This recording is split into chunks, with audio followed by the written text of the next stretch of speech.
courts, because their national courts are too close to politics.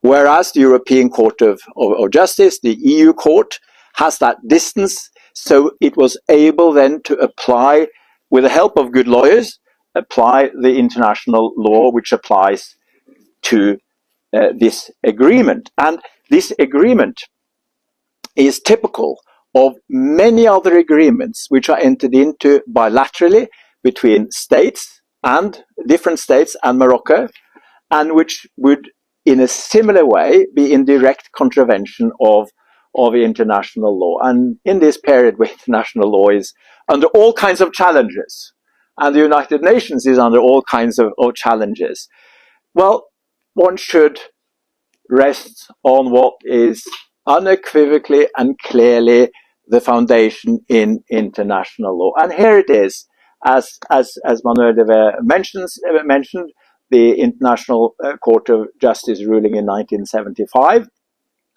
But that goes back to the Namibia ruling of 1971, very important South African decolonization, and has been firmed up in the Wall opinion 2004 and the ICJ advisory opinion last year, which then also went one step further by stating that the self-determination of peoples is a jus cogens, is a peremptory norm, which applies erga omnes. Every state has a right to bring it up in international bodies and enforce it, and a duty to enforce in light of these other decisions. But it was important to get the European Court of Justice decision, not only for this agreement, but also because now the occupation has fostered an environment in which severe human rights violations are a daily reality. And one of the recent cases, there's a number of cases brought before different UN bodies. It includes, you mentioned the UN Working Group on Arbitrary Detention. It is which is one of the special procedures, which went on a country visit, but also have heard a number of individual complaints. Cases have been brought before the treaty body, the Torture Committee, and there are a series of rulings. And now there's a case before the UN Committee against all forms of racial discrimination, which is about land grabbing. And this is then a case of, I said land grabbing, but forcible eviction. It's the Edia family who had part of their family home in El Ayun, confiscated by the Moroccan authorities in 2010, and with the Moroccan authorities now attempting to confiscate the rest of the land.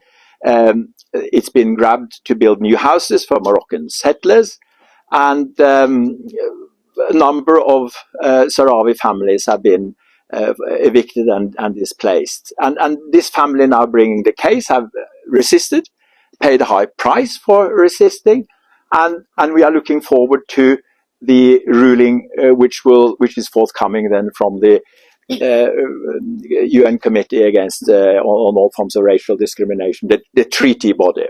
Now, you could say, here we have all these rulings. Here we have clear international law, ICJ rulings with the 1975 directly on Western Sahara. We have all these other cases which strengthens the law on the self-determination of peoples. And then we have these individual cases on how individuals have been tortured, arbitrarily detained, how this process has of displacement is continuing with all these violations of international law. And I understand the despair of the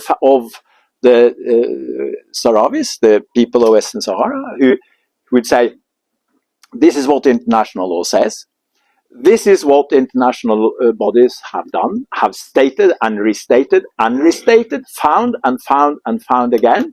And what is happening to us? And I think that this is, of course, that should be my focus, because as we know, international law does not enforce itself. That's what states and what the UN bodies here have done is to clarify, to determine, to restate, make declarations of international law, and it is for states to enforce. And that's what the EU Court did, the Court of Justice of the European Union. And this is what is, of course, left for the international community and for individual states. And these agreements, which are now coming up, as Manuel Deve mentioned, these agreements which are about natural resources, it's about energy credits, emissions credits. These agreements are made in such a way that the whole Moroccan system, energy system, is integrated. So whenever there's a state on the other side, and that could be my own country, it could be Switzerland, it could be probably most of the countries represented here, at least in Europe, they are under pressure to enter these agreements. They will have as an important hidden agenda to have an integration into the Moroccan system, Western Sahara. And there are projects which are exclusively in Western Sahara, which are obvious.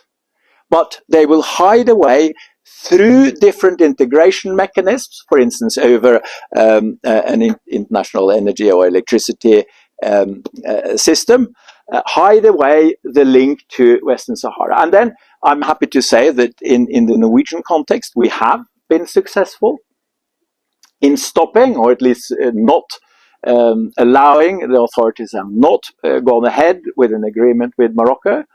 And I hope that we can provide information which will assist all of you to continue to work with this at home, because of course I know the discussion here is very important for what is done at home,